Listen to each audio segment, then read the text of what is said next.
Good morning everyone. We are the students of grade 6th. Today we are going to represent a model based on force and measurement.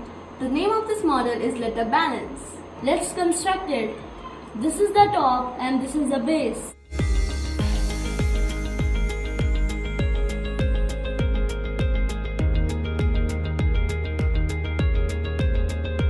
This is used to weigh any particular object. This is the pointer which is used to show the weight of the object that we have to measure.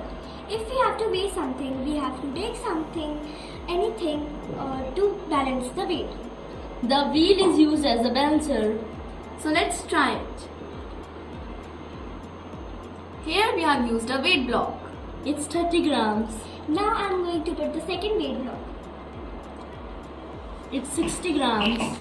So this is how a letter balance is used. Thank you and have a nice day.